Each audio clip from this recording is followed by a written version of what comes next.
Yuk jadi bagian dari dakwah kami. Dukung operasional dakwah dan sosial kami, raih pahala amal jariah yang terus mengalir sampai hari kiamat.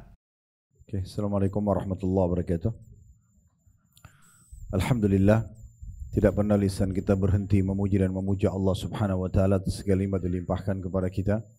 Dan juga selanjutnya kita panjatkan salam hormat kita, salawat dan taslim kepada utusan Allah Nabi besar Muhammad sallallahu alaihi wa ala alihi wa sahbihi wasallam, sebagaimana Allah telah perintahkan kita untuk mengucapkan salam hormat tersebut.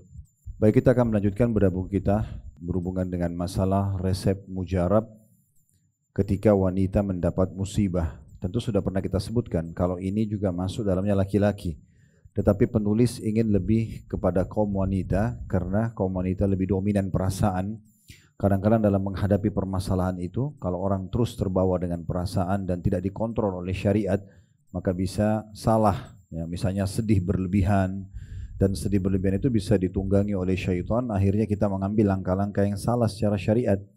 Misalnya dia bunuh diri, misalnya dia justru ke minuman keras, narkotika, dan yang lain-lain. Maka semua itu adalah hal yang justru menambah masalah di atas masalah dia. Oleh karena itu Islam datang dan penulis di sini atau penerbit coba menyusun komplikasi pendapat-pendapat ulama berhubungan dengan masalah musibah ini.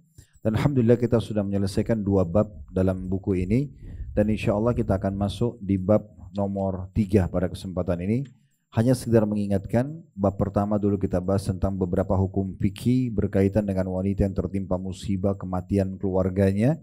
Seperti apa dia harus sebelum meninggal mencoba mentalkin si mayit, kemudian menghadapkan kiblat, memejamkan mata si mayit, mendoakannya. Itu dimulai dari halaman 9 ya, halaman 9, halaman 10, kemudian halaman 11 menutup seluruh badan si mayit. Halaman ke-12 itu segera mengurusi pemakamannya, bersegera membayar utangnya. Kemudian juga ada hal-hal yang boleh dilakukan oleh kaum wanita, yang dimakruhkan, yang diharamkan pada saat terjadi kematian. Itu sudah dijelaskan dari halaman 13, 14, 15 dan juga sampai di halaman 21. Kita juga sudah membahas bab kedua tentang definisi daripada musibah dan janji Allah Subhanahu wa taala, dan bagaimana pentingnya orang mengucapkan kalimat istirja, inna lillahi wa inna ilaihi raji'un, Allahumma jurni fi musibati wa akhluf li khairan minha. Ini sudah kita ajarkan doanya pada pertemuan yang lalu. Artinya kami milik Allah, kami akan kembali kepada Allah. Ya Allah, tolonglah aku dalam musibahku ini dan gantikan aku yang lebih baik darinya, atau ya Allah berikanlah aku pahala pada musibahku dan gantikan aku lebih baik. Kata Nabi SAW, orang kalau baca ini maka akan diganti permasalahannya menjadi kebahagiaan dan kegembiraan. Nah, pada bab ketiga penulis atau penerbit coba menyusun komplikasi para ulama tentang masalah kiat-kiat mengubah musibah menjadi rahmat. Bagaimana pada saat kita sedang menghadapi ujian atau musibah itu justru kita bisa tunggangi itu menjadi sesuatu yang menikmat, itu sesuatu yang menjadi nikmat dari sisi Allah Subhanahu wa taala. Karena memang untuk membuka bab ini kita perlu berikan penjelasan. Kalau kita sedang ditimpa musibah, sebagaimana Umar bin Khattab radhiyallahu anhu mengatakan, manusia ada 2 golongan. Yang pertama adalah orang yang rugi karena dia ditimpa musibah, dia berkeluh kesah. Akhirnya dengan keluh kesahnya itu kepada manusia, semua orang diceritakan permasalahannya, akhirnya dia akan mendapatkan dosa karena dia seakan-akan mengeluhkan Tuhannya yang menentukan ujian tersebut. Dia akan sulit melaluinya serta tidak menemukan jalan keluarnya. Tapi kalau orang itu menghadapi musibah, justru dia bisa menerimanya sebagai ujian dari Allah. Dia sakit kan, ada orang yang ganggu kan, atau apa saja, dia anggap itu adalah sebuah ujian dari Allah. Dia terima dulu. Oh, ini Allah lagi uji saya, gitu kan? Maka dia akan dapat pahala dari musibahnya itu. Dia akan mudah melaluinya dan mendapatkan juga solusi dari permasalahannya. Jadi tidak ada opsi lain. Kita menerima itu ujian dan kita jadikan itu adalah sebagai ajang pahala buat kita, atau malah kita berkeluh kesah dan tidak menemukan jalan keluarnya.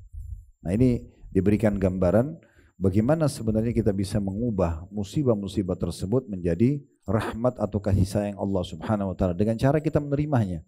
Karena definisi sabar itu ibu-ibu sekalian adalah menerima keputusan Allah, kemudian ikhtiar mencari jalan keluar. Sering kami kasih contoh, misalnya kita tidur malam hari sehat, bangun pagi flu tiba-tiba, sakit. Apa yang harus kita lakukan? Sabar. Sabar itu artinya kita terima dulu itu keputusan Allah. Oh, Allah lagi uji saya. Karena biar kita teriak-teriak, kita marah-marah, tetap flu-nya sudah ada. Nggak ada manfaatnya. Maka sebaiknya yang pendapat Umar tadi kita terima dulu. Oh, ini Allah lagi uji saya. Sudah, setelah itu kita ikhtiar, cari jalan keluar, minum obat, minum air hangat, konsultasi dokter, ikhtiar. Nah, inilah yang dimaksud dengan mengubah sebenarnya musibah tersebut menjadi sebuah rahmat karena kita dapat pahala. Ya, ini poinnya. Baik, di situ ada poin nomor 1 di halaman 39. Diangkat sabar atas musibah dan yakin terhadap ketentuan Allah Ta'ala yang hak. Ya. Kata penulis ukhti muslimah yang dirahmati Allah, manakala seorang wanita telah memegang senjata sabar dan yakin, maka ia akan lulus dalam menghadapi segala musibah dalam hidupnya. Jadi dua hal itu. Sabar, tadi saya bilang, sederhana.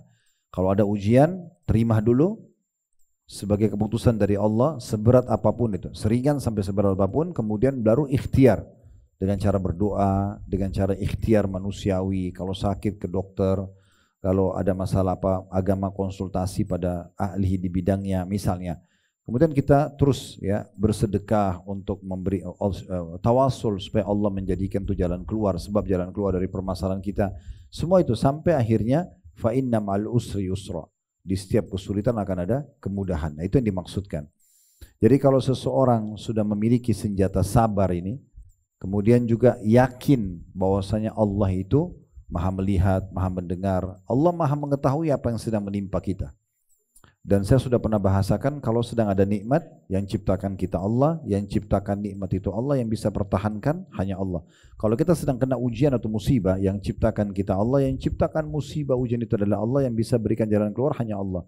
Jadi keliru kalau orang justru kepada selain pencipta, gitu kan?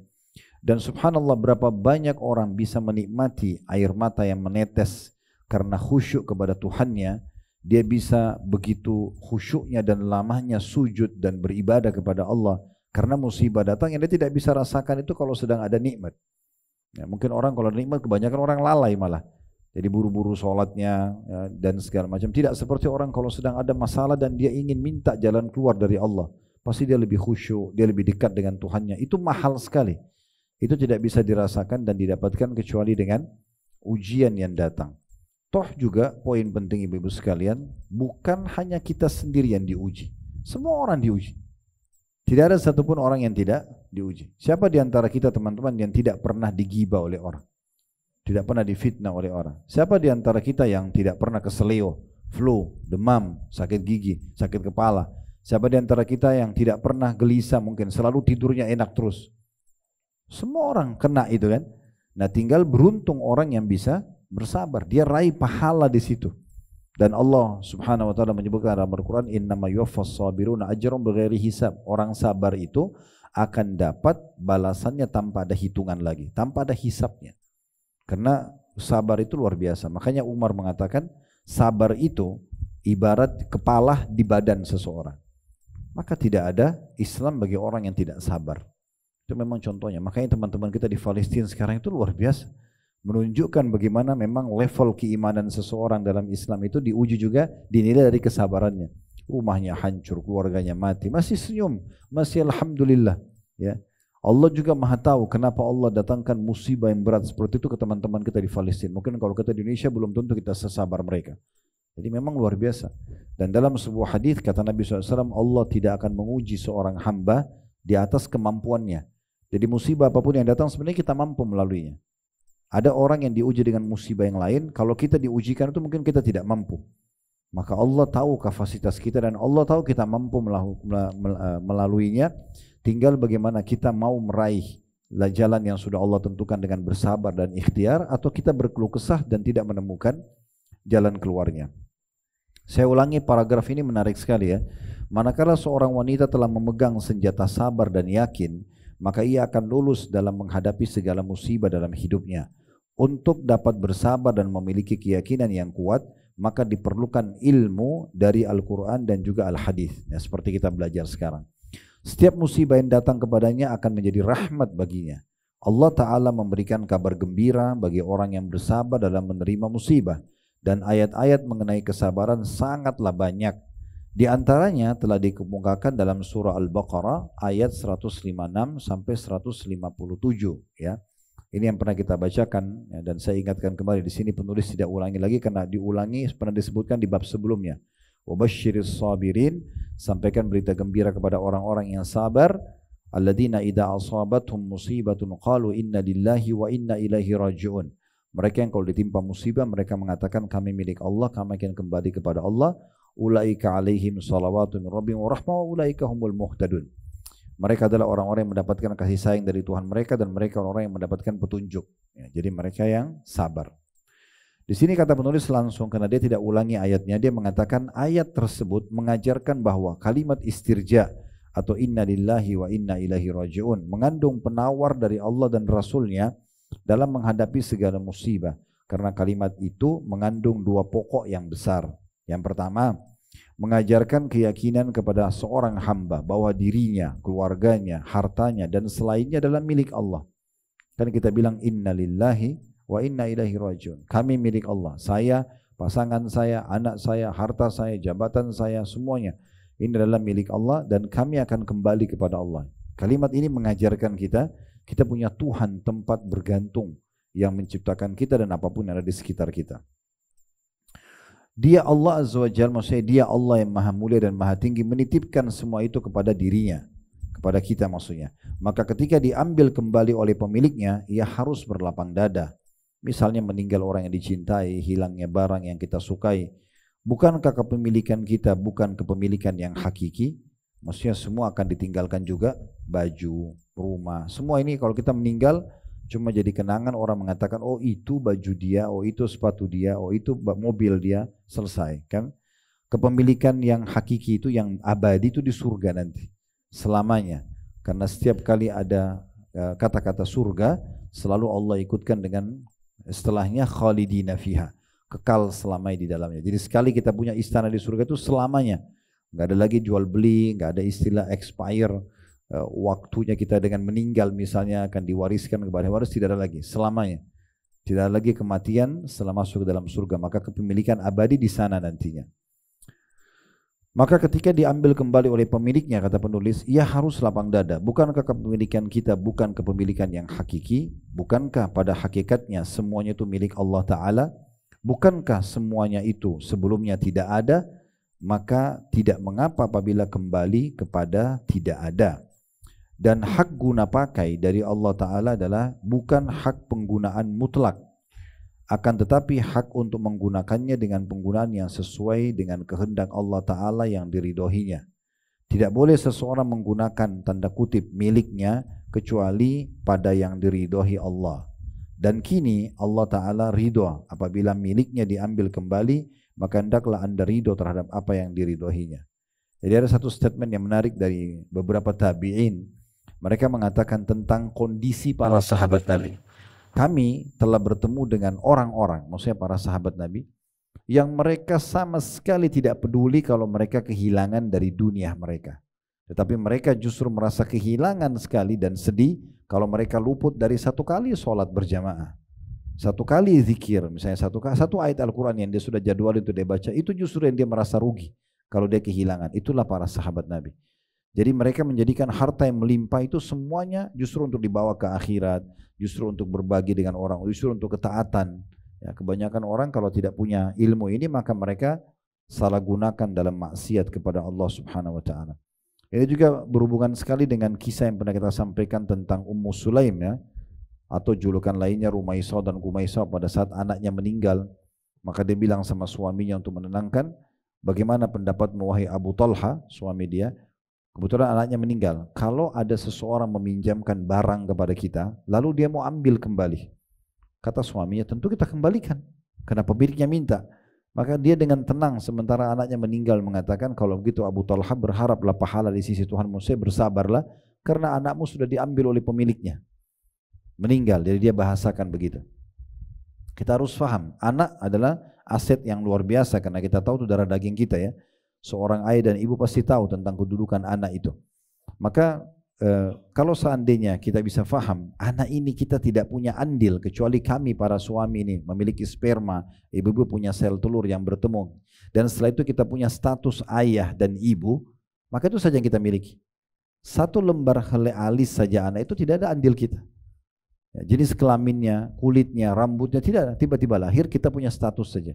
Berarti kan ada yang mengatur semua itu. Begitu juga dengan segala sesuatu harta. Rumah kita sebelumnya tidak ada, pekerjaan sebelumnya tidak ada, pakaian yang kita banyak pakai sebelumnya tidak ada. Terus tiba-tiba jadi ada, dikasih oleh Allah. Nah ini yang penulis ingin singgung. Berarti kita bukan pemilik sebenarnya. Ada pemilik sebenarnya Allah. Kalau Allah ambil berarti Allah sedang menguji kita.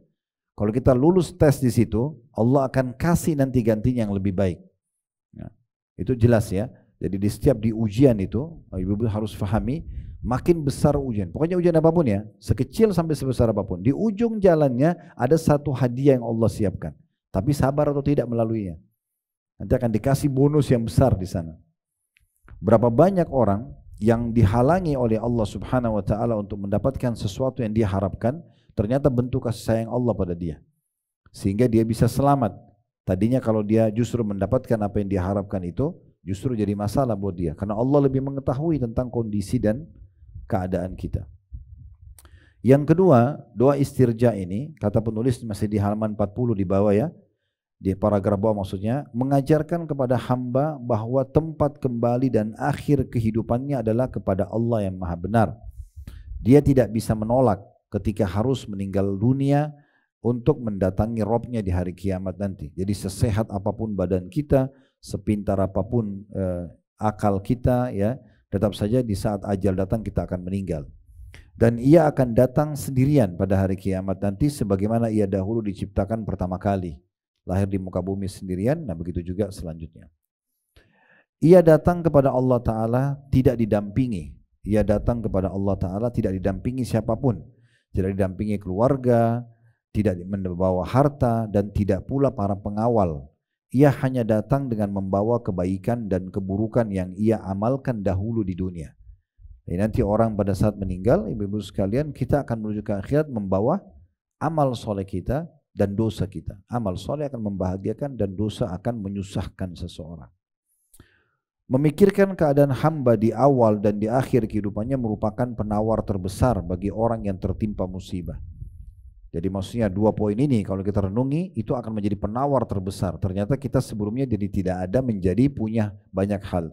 Lalu pada saat diambil itu hanya bentuk ujian, toh juga akan dikembalikan sama Allah. Itu kalau kita renungi semua dan ujung-ujungnya juga kita akan kembali kepada Allah ya, dan diminta pertanggungjawaban dari perbuatan kita. Oleh karena itu ini akan menjadi penawar yang sangat besar.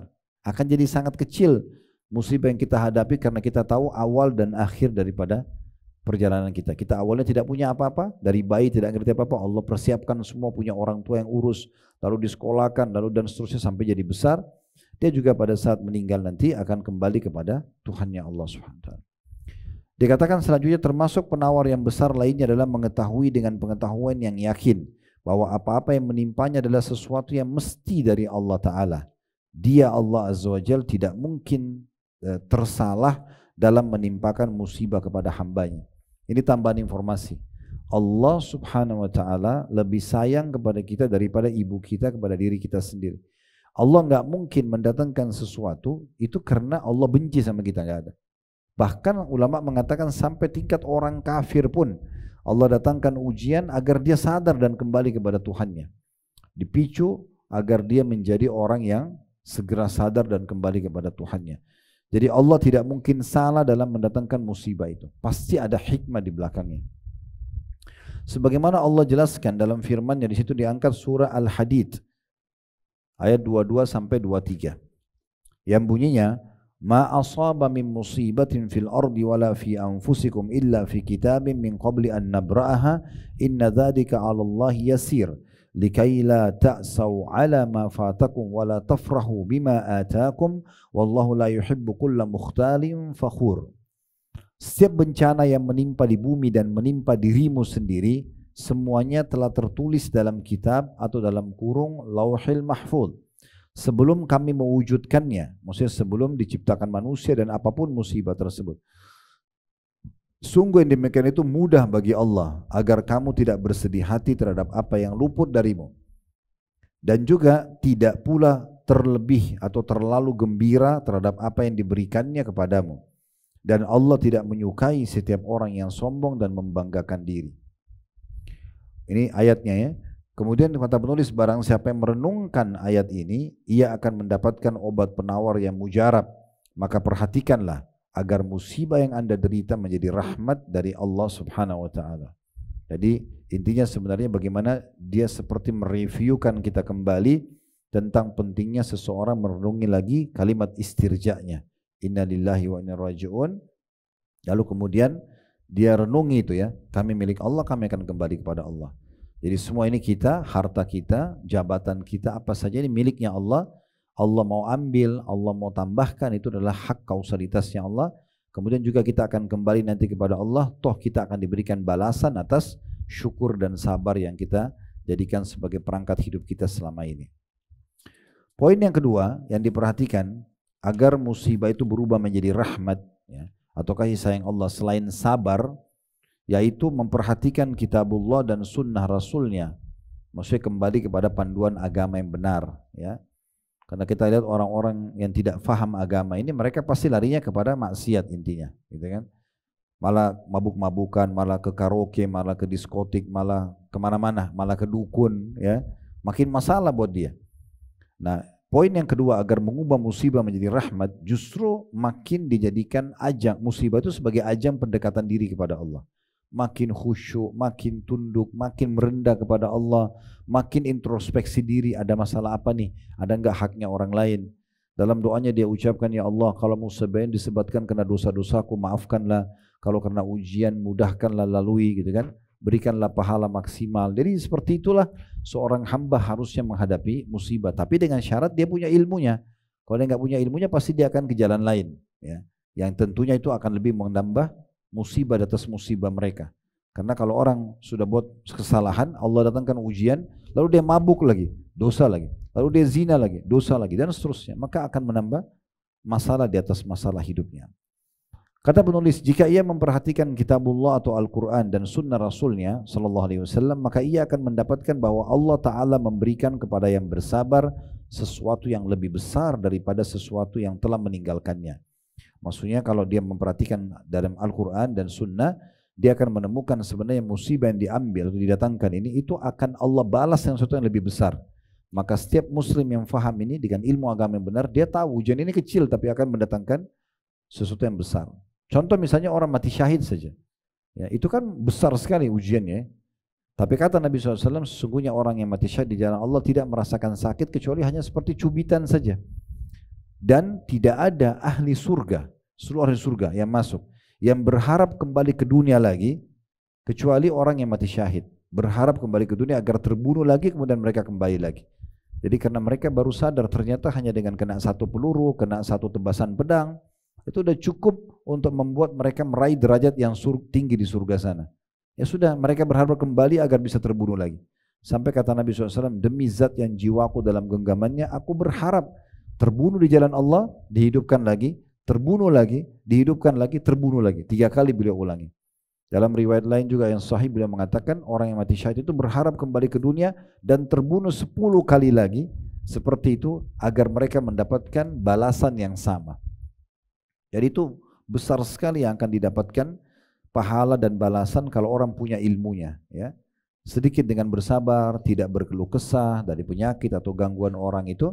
Dan kita coba renungi, ini adalah ujian dari Allah, kita terima, lalu kita justru jadikan sebagai ajang pendekatan diri kepada Allah. Disitulah puncak kita akan mendapatkan balasan pahalanya. Jadi kemudian selanjutnya dikatakan, apabila kita melihat ke kiri dan ke kanan, maka tidak ada yang luput dari musibah. Maksudnya bukan kita sendiri, semua orang juga sedang diuji. Tidak seorang manusia pun yang tidak pernah tertimpa musibah, ya. Kemudian dikatakan Syahdan (2) sepulang dari mengelilingi dunia, ya. Dzulkarnain ini nama orang, ya. Dzulkarnain menderita sakit keras, ya. Ketika tidak ada harapan lagi untuk sembuh, ia mengirim surat kepada ibunya agar ia membuat makanan dan mengumpulkan manusia untuk memakannya. Akan tetapi orang yang pernah terkena musibah tidak boleh memakan makanan tersebut. Ketika ibunya melakukan perintah anaknya, maka tidak seorang pun yang memakan makanan tersebut. Ketika itulah ia sadar bahwa anaknya sedang menasihatinya tentang hakikat musibah itu. Zulkarnain ini terkenal seorang yang saleh. Sebagian riwayat menyebutkan dia seorang nabi juga. Ya, tapi dia diberikan kerajaan oleh Allah yang Allah sebutkan dalam surah Al-Kahfi. Hampir seluruh muka bumi ini dulu menjadi kekuasaannya dia. Gitu. Ya. Dia pernah ditimpa musibah, kemudian ibunya seperti tidak menerima keadaan itu, sulit, kesian melihat anaknya gitu ya. Maka dia pun akhirnya menyuruh ibunya untuk memasak makanan dan membagikan kepada orang-orang. Tapi dengan hikmah Allah justru tidak ada yang memakan makanan tersebut. Pada saat dia mau bagi-bagi nggak ada yang mau terima. Sebenarnya di saat itu kata penulis, ibunya jadi sadar. Anaknya bukan sedang minta bagi-bagi makanan, tapi anaknya sedang memberikan kesadaran kepada ibunya. Musibah ini sedang datang. Kita mau ikhtiar apapun belum tentu Allah terima kalau Allah tidak mau. Maka tugas kita adalah bersabar menerimanya. Itu ilmu ya. Kemudian yang ketiga yang bisa dijadikan atau menjadi penyebab agar bisa kembali atau berbalik musibah itu menjadi nikmat adalah meyakini bahwa bagi seorang mukmin pahitnya dunia adalah manisnya akhirat. Artinya ujian di dunia ini akan mendatangkan balasan yang besar di akhirat. Sebelum kita baca yang ditulis oleh penulis, ada sebuah hadis Nabi SAW yang berbunyi, nanti pada hari kiamat orang yang ujiannya kecil selama di dunia akan merasa cemburu dengan orang-orang yang ujiannya banyak di dunia. Ada orang subhanallah dari lahir sampai meninggal miskin, gitu. Susah hidupnya. Ada orang yang dari kecil sudah cacat sampai meninggal, gitu kan. Banyak ujian-ujian yang berat gitu. Maka orang-orang ini nanti yang tidak diuji seperti orang-orang yang sedang diuji itu akan datang hari kiamat berharap waktu lihat balasannya orang-orang yang diuji itu begitu besar. Mereka berharap dikembalikan ke dunia untuk digunting-gunting kulit mereka. Ini kan sakit sekali, tapi mereka berharap ujian itu datang kalau bisa dikembalikan ke dunia agar dapat balasan yang sama. Jadi gak ada yang sia-sia. Sebagian ulama juga menitik beratkan, ada beberapa derajat di surga tidak bisa didapatkan kecuali dengan cobaan datang. Mungkin kita harus sholat 100 tahun, puasa 100 tahun, sedekah 100 tahun, tapi kita umurnya cuma 60-70 tahun misalnya. Allah mau kita sampai ke derajat sana. Allah uji kita dengan penyakit, harus berobat, minum obat rutin 10 tahun. Ya, ada orang yang utang sampai 2-3 tahun nggak bayar, ada orang yang tidak berhenti semasa hidupnya cuma cari kesalahan kita saja, selalu dia musuhi tanpa sebab misalnya. Ada ujian datang, sabar nggak? Sabar kita akan dapat derajat itu. Nggak sabar berarti nggak dapat gitu kan? Nah seperti itu kurang lebih. Nah ini poin masalah yang ketiga, bagaimana kiat yang ketiga mengubah musibah itu menjadi rahmat. Ya. Kata beliau penulis, dengan sabar, maka kepahitan di dunia ini akan menjadi sesuatu yang manis di akhirat sana.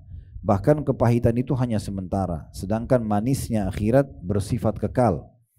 Jika hal ini masih samar di mata Anda, maka perhatikanlah sabda Nabi SAW, huffatil jannatu bil makarih wa huffatin naru bis syahawat. Surga itu memang dikelilingi dengan hal-hal yang tidak disukai, ya. Dan sedangkan neraka dikelilingi dengan hal-hal yang diinginkan oleh hawa nafsu. Kayak kita bangun sholat malam, keinginannya kan tidur, suruh bangun, itu ujiannya. Ya. Mungkin orang mau makan, mau minum, tapi ada hari puasa, dia bersabar, gitu kan. Seperti itu. Nah itu surga memang dikelilingi dengan hal seperti itu. Allah uji kita. Ya, apakah kita mau melaluinya? Tinggal kita tadi melaluinya dengan menerimanya, sehingga kita menikmati prosesnya, atau memang kita berkeluh kesah dan tidak akan mendapatkan solusinya. Sampai ada seorang salafus saleh, beliau pernah melihat ada satu anak muda, semua orang yang ditemuin dia keluh kesahkan keadaan dia. Begini, begitu, macam-macam. Akhirnya didekatin sama orang ini lalu dia katakan, wahai anak muda, saya melihat lisanmu sudah terlalu banyak mengeluhkan Tuhanmu. Semua ini yang kau keluhkan ini tentang keputusan Allah. Sakitlah, inilah, itulah, kekurangan harta lah, belum dapat pekerjaan lah, belum dapat jodoh lah. Semua keluhkan kepada manusia. Yang dikeluhkan keputusannya Tuhannya. Saya melihat lisanmu sudah terlalu banyak mengeluhkan Tuhanmu. Lalu dia buka matanya satu, dia mengatakan, coba lihat mataku ini, sudah 40 tahun aku tidak melihat dengannya, tapi tidak ada yang tahu kecuali kamu sekarang. Saya tidak ceritakan pada siapapun. Gitu. Tetap ikhtiar berobat, tapi manfaatnya apa keluhkan kepada manusia?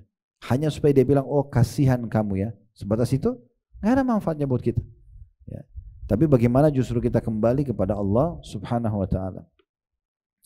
Selanjutnya diangkat hadis Nabi SAW di halaman 44 ya. Dan sabda Rasulullah SAW, yu'ta yawmal qiyamati bi'an'ami ahli dunya minal kuffari fayuqalu igmisuhu fin nari gamsatan fayugmasu fiha thumma yuqalu lahu ayyi fulanu hal asabaka na'imun qad fayaqulu la ma asabani na'imun qad wa yu'ta bi ashaddil mu'minina durran wa bala'an fayuqalu igmisuhu gamsatan fil jannati fayugmasu fiha gamsatan fayuqalu lahu ayyi fulan hal asabaka durrun qattun aw bala'un fayaqulu ma asabani qattun durrun wala bala'. Pada hari kiamat nanti kata Nabi SAW akan didatangkan seorang kafir yang paling banyak mendapatkan kenikmatan dunia. Anggaplah orang ini lahir di istana raja, meninggal juga di istana raja. Lahir sebagai anak raja, dinobatkan jadi meninggal di istana raja. Jadi dia besar sekali nikmat, makanan, minuman, istana, pakaian, tunggangan semua ada. Orang yang paling nikmat, tapi kafir. Orang ini kafir kepada Allah. Maka nanti hari kiamat disuruh untuk dibenamkan atau dicelupkan ke dalam neraka satu kali saja. Lalu ia pun dibenamkan kemudian dikeluarkan dan ditanya, hai fulan, apa dulu di dunia engkau pernah mendapatkan kenikmatan? Misalnya dia 70 tahun hidup di kerajaan, semuanya ada, semuanya serba melimpah. Maka dicelupkan di neraka, dikeluarkan. Lalu ditanya, kamu pernah merasakan nikmat selama ini? Maka ia tiba-tiba menjawab, tidak sama sekali. Hilang semua nikmat dunianya, dari makanan enaknya, pakaiannya, istanahnya, segala macam, hilang dengan satu celupan di neraka. Bagaimana dengan orang yang abadi di neraka gitu kan? Lalu didatangkan seorang mukmin yang paling menderita di dunia. Dari lahir sampai meninggal miskin, susah hidupnya. Mungkin sendalnya pun putus, pakaiannya pun mungkin kumuh, cuma beberapa lembar saja yang dia miliki gitu. Lalu disuruh untuk dibenamkan ke dalam surga satu kali, celupkan, dikeluarkan. Lalu ia pun dibenamkan, kemudian ditanya setelah itu dikeluarkan, hai fulan, apa dulu di dunia engkau pernah mendapatkan penderitaan atau bencana? Kamu ini selama sekian tahun di dunia miskin, susah, hidupnya ya tidak terpenuhi kebutuhannya. Tapi setelah dicelupkan satu kali di surga dikeluarkan. Dia sudah rasakan nikmat surga cuma hitungan detik dikeluarkan. Apa kau pernah rasa penderitaan? Dia bilang, tidak, aku tidak pernah menderita atau mendapatkan bencana sama sekali. Hadis ini diriwayatkan oleh Ibnu Majah. Kata penulis, perhatikanlah bahwa penderitaan yang terberat sekalipun serta merta akan terhapus dengan celupan sebentar saja di dalam kenikmatan surga. Maka bersabarlah wahai calon ratu bidadari surga. Karena yang sedang dibahas adalah para muslimah. Jangan terpedaya dengan kesenangan sementara lalu melupakan kesenangan yang abadi. Bersabarlah dengan penderitaan sesaat untuk kesenangan yang kekal di dunia atau di surga. Jadi manusia itu Bu ada 3 tingkatannya. Yang paling buruk, yang paling bawah diberikan nikmat berkeluh kesah, apalagi kalau musibah. Lebih keluh kesah. Ya, ada orang badannya sehat, mungkin paras wajahnya cukup, hartanya juga cukup memenuhi dia. Tapi setiap ketemu suaminya dikeluhkan. Ada yang kalau laki-laki istrinya dikeluhkan, pembantunya, mobilnya. Tidak ada satupun lisannya mengatakan Alhamdulillah. Itu kalau nikmat. Bagaimana kalau ada musibahnya orang ini? Pasti lebih banyak keluh kesahnya. Ini manusia yang paling buruk. Golongan kedua di atasnya itu adalah golongan standar. Orang mukmin, kata Nabi SAW, ajaban li amri mu'min, sungguh mengabulkan perkara orang mukmin, wala yakunu dzalika illa li mu'min. Dan itu tidak dimiliki kecuali orang-orang beriman. In asaba sarra syakar, kalau diberikan nikmat dia bersabar, kalau diberikan nikmat dia bersyukur, wa in asaba dharra sabar, kalau diberikan ujian dia bersabar. Nah ini standarnya. Nikmat ada, alhamdulillah, kenyang misalnya. Kalau lapar, sabar, dia tidak keluh kesah. Nah itu namanya orang mukmin standar. Tapi ada level di atasnya, yaitu level orang kalau diberikan nikmat bersyukur, diberikan ujian bersyukur. Disyukuri juga sama dia. Dia bangun tidur sakit, alhamdulillah, Allah menguji saya, berarti ada pahala yang Allah janjikan lebih besar. Nah itu levelnya lebih tinggi. Mirip juga dalam ibadah Bu ya. Dalam ibadah itu ada level-levelnya. Ada level yang paling rendah itu orang kerjakan hanya karena orang semua kerjakan. Semua orang sholat, teman-temannya semua ngaji, teman-temannya semua puasa, dia ikut-ikutan. Ini levelnya rendah sekali dalam ibadah. Ada level yang standar, dia kerjakan karena mengejar keutamaannya. Saya ibu dulu begini di majelis ilmu karena mau ngejar keutamaan majelis ilmu. Sholat karena memang kejar keutamaan sholat. Ya. Puasa, haji, umrah karena kejar keutamaan. Itu standar. Ada yang lebih bagus dari itu. Ibu beribadah karena bersyukur kepada Allah. Bukan lagi mengejar keutamaannya, bukan. Itu yang Nabi SAW dulu waktu bangun sholat malam, sampai kaki beliau pecah-pecah, lalu Aisyah tanya, ya Rasulullah, kenapa anda sholat malam begini? Padahal dosa anda sudah dimaafkan yang lalu dan akan datang. Apa kata Nabi? Karena perintah Allah? Karena saya kejar keutamaannya? Enggak. Nabi mengatakan, afala akunu abdan syakura. Apa saya tidak bisa menjadi hamba yang bersyukur? Maka berarti ibadahnya bukan lagi kejar keutamaan, tapi sebagai bentuk syukur karena Allah ciptakan saya untuk ibadah. Allah sudah kasih saya kenikmat, kesehatan dan segala macam. Ibu tahu nggak, satu suap makanan yang bisa kita kunyah dengan baik dan akhirnya kita telan dan kita rasakan nikmatnya, itu harusnya, idealnya kita harusnya balas itu ya dengan bersedekah di jalan Allah yang setimpal. Misalnya kita pakai baju yang nyaman, kita tidur yang nyaman, harusnya kita bisa bayar. Berapa kali Allah berikan bertahun-tahun nikmat ini tapi tidak kita pernah berbagi dengan orang lain misalnya sebagai tanda syukurnya. Jadi memang poin ini harus betul-betul disadari ya. Kalau mau level tertinggi dalam ibadah, pergi haji, umrah, sedekah, sholat malam, sholat 5 waktu, tutup aurat, cari pendapatan halal, semua itu karena bentuk syukur kita kepada Allah. Karena Allah sudah pilih saya di antara sekian miliar sperma ayah saya yang lahir, maka saya harus mengabdi kepada Allah. Itu levelnya luar biasa.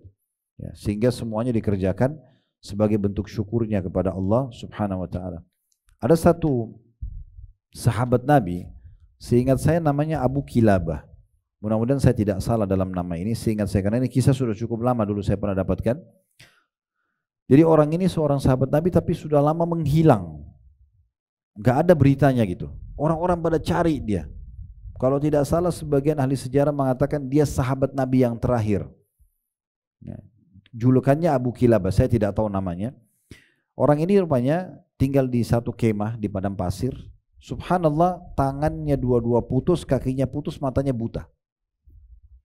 Ya.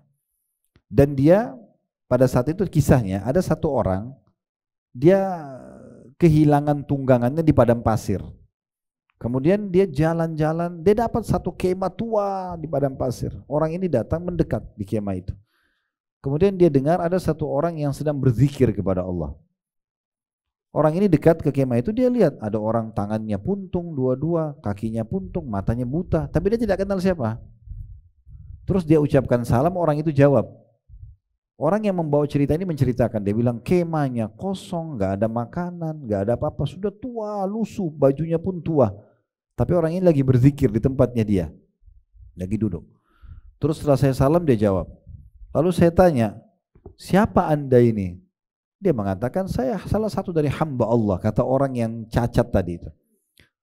Kemudian orang ini bilang, bagaimana anda hidup sama siapa di sini? Di padang pasir sendirian, di kemah jauh terpencil. Dia bilang sama anak saya, tapi anak saya sudah 2-3 hari ini tidak kembali. Biasanya dia yang penuhi hajat saya. Bisa nggak kamu tolong untuk cari anak saya, mungkin ada di sekitar sini, sekitar kemah. Dia bilang baik. Dia bilang saya keluar cari sekitar gitu, mungkin ada. Dan saya kaget, saya menemukan ada sosok manusia sudah jatuh di padang pasir, sebagian tubuhnya sudah habis tercabik-cabik dimakan oleh singa. Kisahnya begitu. Dan saya yakin ini anaknya bapak itu, karena tidak ada manusia di situ. Cuma ini saja. Dia bilang saya kembali ke kemah sambil berpikir apa yang harus saya ucapkan sama orang ini. Dia sudah cacat, nggak ada yang urus, anaknya pun yang urus mati dimakan singa. Kemudian dia masuk ke kemah itu, lalu dia mengatakan, apakah anda tahu kisahnya Nabi Yakub? Nabi Yakub ayahnya Nabi Yusuf. Waktu dia sedih kehilangan anaknya Yusuf, maka kata orang tersebut, ya saya tahu. Ya. Dan Nabi Yakub mengatakan, innama ashku bathi wa huzni ila Allah. Saya keluhkan kesedihanku dan masalahku hanya kepada Allah. Maka dia mengatakan, kalau begitu bersabarlah, karena Allah menguji anda dengan anak anda sudah meninggal. Maka dia mengatakan, alhamdulillah. Orang ini bilang, alhamdulillah. Maka anak muda ini yang ceritakan kisah mengatakan, saya heran dengan keimanannya orang ini. Dia bukannya sedih anaknya tidak ada, dia bilang alhamdulillah. Lalu saya mengatakan pada orang tersebut, bisa ceritakan kepada saya, bagaimana Anda bisa masih mengucapkan Alhamdulillah dalam keadaan musibah seperti ini? Dia mengatakan, Alhamdulillah, Allah memang mengambil kedua mataku, Allah mengambil kedua tangan dan kakiku, dan sekarang Allah ambil anakku, tetapi Allah masih kasih aku kesempatan lisan untuk bisa berzikir kepadanya. Aku masih dikasih hidung yang bisa menghirup oksigen. Aku masih bisa melanjutkan sisa umurku untuk menambah timbangan amalku hari kiamat. Dia bilang begitu. Maka terus kemudian tiba-tiba kata anak muda ini, orang itu syahadat, asyhadu an la ilaha illallah wa anna muhammadar rasulullah, meninggal. Waktu meninggal dia bilang, saya tidak tahu harus buat apa, bingung. Tiba-tiba spontan kejadian itu. Saya keluar dari kemah, kemudian saya coba cari ada enggak orang muslim yang lewat. Setelah lama bolak-balik dia bilang saya cari enggak ada. Ada orang menunggangi kuda, 4 orang atau 3 orang, 4 orang naik kuda, jalan. Kemudian mendekati kemah, saya teriak-teriak, hai muslimin, assalamualaikum. Mereka jawab, waalaikumsalam. Oh, untung kalian datang kaum muslim. Ini ada orang yang butuh dibantu. Kita makamkan sama-sama. Dia meninggal. Di mana? Mereka bilang dalam kemah. Maka anak muda yang cerita, saya tahu namanya orang yang meninggal ini setelah ketiga atau 4 orang yang dari kuda ini turun. Dan digambarkan dalam cerita itu mereka pakai baju seperti baju-baju kerajaan, kayak orang yang punya jabatan tinggi. Turunlah mereka dari kuda. Kemudian mereka lihat jenazah itu, atau mereka lihat, mereka menangis. Mereka mengatakan, subhanallah, Abu Kilabah. Ternyata ini Abu Kilabah, sahabat Nabi itu. Ya. Abu Kilabah, ini orang sudah lama kita cari. Ya, kemudian dikuburlah oleh mereka, ya, rame-rame gitu. Tapi kita bisa lihat bagaimana subhanallah mereka justru bisa bersyukur dengan keadaan tersebut. Ada kisah yang lain. Kisah itu berhubungan dengan masalah Urwah bin Mas'ud rahimahullah. Urwah bin Zubair. Zubair bin Awam adalah salah satu sahabat yang dijamin masuk surga. Nama anaknya Urwah. Urwah ini pernah ditimpa musibah, berurutan musibahnya. Dia datang menemui khalifah di Damaskus, di ibu kota Syria, satu hari. Kemudian pada saat dia datang, dia punya anak tertua laki-laki, itu hafid 30 juz Al-Quran, anaknya tampan, memang belum menikah, tapi anak ini diharapkan meneruskan ayahnya sebagai seorang alim. Ayahnya ini Urwah salah satu dari 7 dari kalangan tabi'in yang terkenal ahli Al-Quran, hafalannya, ilmunya luas segala macam. Maka anaknya dibilang sama ayahnya, ayah waktu tiba di istana, bisa enggak saya mau lihat dulu kuda-kuda istana. Anda kalau mau temuin khalifah silahkan, raja. Kebetulan khalifah ini teman dekat ayahnya, dia bilang baik silakan. Duduklah sang ayah ini, si Urwah ini dengan khalifah. Setelah ngobrol-ngobrol, tiba-tiba ada pengawal istana datang, mengetuk pintu, mengucapkan salam, dan khalifah sempat marah. Karena biasanya SOP-nya pada saat itu, kalau lagi ada tamunya nggak boleh sembarangan dipotong pembicaraan. Tapi rupanya pengawal ini mendesak. Dia mengatakan ada sesuatu yang urgent, wahai Amir Mukminin, ya, orang pemimpin orang beriman. Kata rajanya, kenapa? Dia bilang anaknya Tuan Urwah mati ditendang kuda. Jadi supaya ceritanya, si anaknya Urwah ini, tokoh yang sedang kita bicarakan, anak yang tadi hafal Quran, anaknya tampan, diharapkan bisa menjadi pengganti ayahnya ulama, dia lagi asyik lihat kuda-kuda itu. Karena asyiknya dia mendekat ke salah satu kuda, lalu ada kuda yang menendang dia dengan 2 kakinya, kena dadanya, meninggal di tempat. Disampaikan kepada raja. Raja kaget, kok informasi begini disampaikan depan orangnya langsung. Tapi Urwah tersenyum lalu mengatakan, innalillahi wa inna ilaihi raji'un. Itu aja. Dia bilang, lihatkan jenazah anak saya akan urus. Orang sudah mulai bertanya-tanya dengan level iman yang luar biasa gitu ya. Dia nggak panik, nggak tanya, dia nggak cross check apakah memang betul kuda yang tendang, mungkin ada yang bunuh, nggak ada, pokoknya nggak sangka buruk, sudah meninggal selesai. Diambillah, diuruslah. Begitu diurus dan selesai mau dikuburkan jenazahnya di hari yang sama, dia kemudian turun di liang lahat untuk menurunkan jenazah anaknya. Pada saat dia turunkan, dalam kisah ini dikatakan ada satu jenis penyakit kayak bakteri di tanah. Saya tidak tahu itu apa, tapi ini diceritakan begitu. Di dalam bahasa Arab namanya gargarina. Saya nggak tahu apa itu. Yang jelas itu kena ke kaki si Urwah, yang pada masa itu membuat kakinya dia membusuk. Dan pada saat itu belum ada solusi pengobatan kecuali amputasi. Ini Urwahnya nih yang sedang anaknya dikuburkan, baru anaknya musibah di hari yang sama. Maka dia tiba-tiba nggak bisa berdiri waktu dikeluarkan dari liang lahat anaknya, kakinya mulai membiru, kemudian dibawa ke satu ruangan, dilaporkan kepada khalifah. kejadian begini kepada Tuan Urwah ini, apa yang harus kita lakukan? Kata khalifahnya, panggil tabib yang terbaik, layani dia dengan baik. Dilayani segala macam. Keputusan terakhir, semua tabib-tabib istana mengatakan tidak ada solusi lain soal diamputasi. Kalau enggak akan menjalar ke tubuhnya semua, malah lebih bahaya. Gimana caranya sampaikan kepada Urwah? Maka dikirimlah ya orang-orang yang bijaksana untuk menyampaikan, mohon maaf Tuan Urwah, kalau ada pesan dari khalifah, semoga Anda bersabar. Penyakit Anda ini tidak ada solusi kecuali harus amputasi. Dia mengatakan innalillahi wa inna rajiun. Potong aja kaki saya. Dia ngomong gitu. Itu kisah nyata ya. Bapak Ibu bisa ketik di Google tentang kisah Urwah bin Zubair. Ya, nanti bisa ulangi membaca kisah ini. Saya ringkaskan, mungkin dengan tinggal berbeda retorika saja. Maka pada saat itu didatangkan 6 orang atau 8 orang algojo, besar-besar badannya. Karena waktu itu tidak ada obat bius.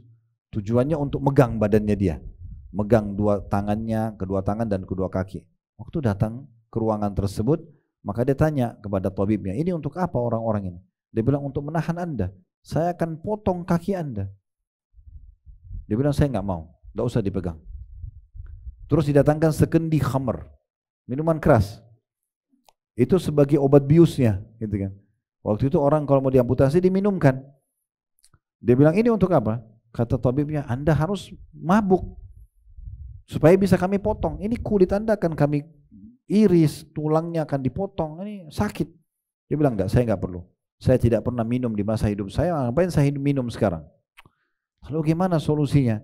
Kembali tanya khalifah, apa solusinya? Khalifah bilang, tanya aja ke beliau. Tanya kepada Tuan Urwahnya, apa solusinya? Urwah bilang, sudah, saya akan berzikir kepada Allah. Di saat kalian lihat wajah saya berubah memerah, baru potong kaki saya. Belum pernah ada orang lakukan itu. Tapi tabibnya ini lakukan, diberikan izin. Dia mulai berzikir, subhanallah, alhamdulillah, wa la ilaha illallah, Allah akbar. Dengan khusyuknya dia, sampai wajahnya memerah. Waktu wajahnya memerah, kata tabibnya, saya langsung memotong kakinya, tidak sedikit pun bergerak kaki itu. Kayak orang yang kakinya sudah dibius gitu ya, tidak bergerak. Sampai selesai dipotong, dia masih berzikir. Dia kena terbawa dengan arus zikirnya itu, alam itu. Dengan khusyuknya gitu. Selesai dia zikir, selesai dipotong, tapi dia bilang, sudah Tuan Urwah. Dia bilang alhamdulillah sambil dia berhentikan zikirnya. Tapi ada lagi satu tambahannya. Ini kisah nyata ya. Waktu itu tidak ada cara memberhentikan darah karena kan diamputasi, darahnya ngucur terus. Kecuali dicelupkan di minyak panas. Ya, begitu ceritanya. Sekali lagi coba nanti kembali ke kisah Urwah bin Zubair namanya. Zubair bin Awam ini sama ayahnya, sahabatnya di surga. Ini orang luar biasa. Maka mereka bilang, tapi darah Anda ngucur terus. Tidak ada solusi lain kecuali kami celupkan di minyak panas. Dia bilang lakukan. Saya berzikir dulu. Dia zikir dulu, setelah wajah saya memerah celupkan. Setelah dia berzikir, wajah memerah dicelupkan. Tapi namanya manusia tidak tahan sakit, dia pingsan. Kena kesakitan. Setelah selesai tentunya sudah dibalut segala macam dan dia terbangun. Ada satu permintaan dia unik. Dia bilang sama orang sekitarnya, coba mana potongan kaki saya? Dia minta. Orang-orang didatangkan. Terus dia pegang telapak kakinya, dia mengatakan, alhamdulillah yang telah mengamanahkan kamu di tubuhku selama 40 tahun, belum pernah satu kali pun aku pakai kamu bermaksiat kepada Allah. Dia ngomong gitu. Udah akhirnya selesai. Dia pulanglah ke kota Madinah. Di kota Madinah disambut oleh orang-orang. Semoga Allah agungkan pahala Anda dengan meninggal anak Anda, segala macam. Orang takziah karena anaknya meninggal, sekaligus juga menyabarkan dia dengan kisah kakinya gitu ya. Ada satu orang yang mengatakan, semoga telapak kaki Anda mendahului Anda ke surga. Dia bilang gitu. Dia bilang alhamdulillah, Allah mengambil, kebetulan dia punya 4 orang anak. Dia bilang Allah mengambil 1 anak saya, Allah masih sisakan 3. Dia bilang alhamdulillah ya. Terus dia bilang Allah memberikan saya 2 tangan dan 2 kaki, alhamdulillah Allah cuma ambil 1 masih nyisahkan 3. Begitu dia ucapkan, dan alhamdulillah saya masih diberikan umur bisa beribadah kepada Allah subhanahu wa ta'ala. Itu level yang tertinggi. Mereka bukan lagi hanya sekedar mengejar keutamanya, tapi sudah bisa bersyukur kepada Allah subhanahu wa ta'ala. Baik, kita akan tutup dengan terakhir poin ketiga ini. InsyaAllah nanti lanjutannya ya, poin keempat dan seterusnya itu nanti insya Allah kita akan sampaikan di kesempatan lain, karena ini masih ada poin ke 5, 6, 7, 8 ya. Itu masih cukup panjang bahasannya. Lalu di sini kata beliau selanjutnya ya, mengapa mereka terpedaya? Ada pertanyaan kecil ya, di situ di bawah di halaman 45. Karena kenikmatan sesaat itu terlihat di hadapan mereka, sedangkan kesenangan yang abadi tidak terlihat secara langsung. Jadi banyak manusia terpedaya dengan ujian yang datang sehingga mereka tidak bisa menerima ujian tersebut karena mereka cuma lihat di depan matanya saja. Mereka tidak melihat dengan pandangan yang jauh, di sana akan ada balasan di surga dengan orang bersabar gitu ya. Dan mereka tidak melihat, di sini dikatakan kesenangan yang abadi ya secara langsung kecuali oleh mata hati yang beriman. Sementara kebanyakan dari orang-orang di zaman kita sekarang ini memiliki keimanan yang lemah. Dan di lain pihak pendorong syahwat begitu kuat, maka mereka pun memilih yang serba tanda kutip instan, meski sebenarnya hanya fata morgana saja. Misalnya dengan mabuk, misalnya dengan apa ya, kedukun, dipikir itu jalan pintas instan, padahal sebenarnya itu keliru. Wahab ibn Munabbi berkata, Wahab ibn Munabbi ini seorang ulama yang masyhur, dia mengatakan Isa bin Maryam berkata, Nabi Isa alaihissalam, aku berkata benar bahwa di antara kalian yang paling cinta dunia adalah yang paling berkeluh kesah ketika mendapat musibah. Maksudnya dalam ajaran Nabi Isa alaihissalam, justru orang yang dianggap ya, orang yang sedikit imannya atau lemah imannya adalah orang yang selalu berkeluh kesah dalam mendapatkan musibah. Justru level iman seseorang dinilai kalau dia bersabar dalam musibah tersebut. Kalau bersyukur kan orang semua bisa ya. Habis kenyang, alhamdulillah. Kita semua bilang alhamdulillah. Tapi kalau orang lagi kena musibah, lalu kita mengatakan bersabarlah, apa dia langsung bisa terima? Belum tentu orang bisa terima. Bahkan dia mengatakan kamu karena tidak rasakan aja. Nah, karena memang berat untuk orang bersabar. Tapi Allah memberikan balasan sesuai dengan kadar ujian yang datang. Dalam hadis Bukhari, kata Nabi SAW, inna idhamal ajri ma'idhamil bala. Sesungguhnya besarnya kadar balasan pahala sesuai dengan besarnya musibah yang datang. Dan kata seorang sahabat, ya Rasulullah, siapa orang yang paling berat ujiannya? Kata Nabi SAW, para nabi-nabi. Harusnya kan para nabi-nabi gak diuji, tapi mereka justru diuji paling berat. Kemudian datang orang-orang yang imannya dekat dengan para nabi-nabi tersebut. Dan orang akan diuji sesuai dengan kekuatan imannya. Selanjutnya paragraf terakhir dikatakan, adapun seseorang yang memiliki pandangan mata hati yang tajam, maka tirai dunia akan tersingkap hingga pandangannya tembus, tidak terhalangi lagi untuk melihat segala janji-janji Allah Ta'ala bagi para kekasihnya, berupa kenikmatan yang kekal, kesuksesan yang besar, dan keselamatan yang abadi. Jadi insya Allah nanti kita akan lanjutkan di pertemuan akan datang di poin keempatnya. Dan insya Allah yang jadi inti dari pengajian kita selalu saya bahasakan adalah materinya. Tanya jawab itu hanya pelengkapnya saja ya. Jadi ibu pulang membawa poin-poin tadi itu sudah cukup. Selalu kalimat istirja, bersangka baik pada Allah, berharap pahala balasan oleh Allah yang besar di hari kiamat, menyadari kalau semua orang juga diuji oleh Allah Subhanahu wa Ta'ala, maka semua itu akan menjadi penghibur, mengubah musibah kita menjadi rahmat Allah Subhanahu wa Ta'ala. Dan kedepannya insya Allah kita akan masih lanjutkan beberapa poin yang tersisa. Semoga bermanfaat. Subhanakallahumma bihamdika asyhadu an la ilaha illa anta astaghfiruka wa atubu ilaik. Wassalamualaikum warahmatullahi wabarakatuh.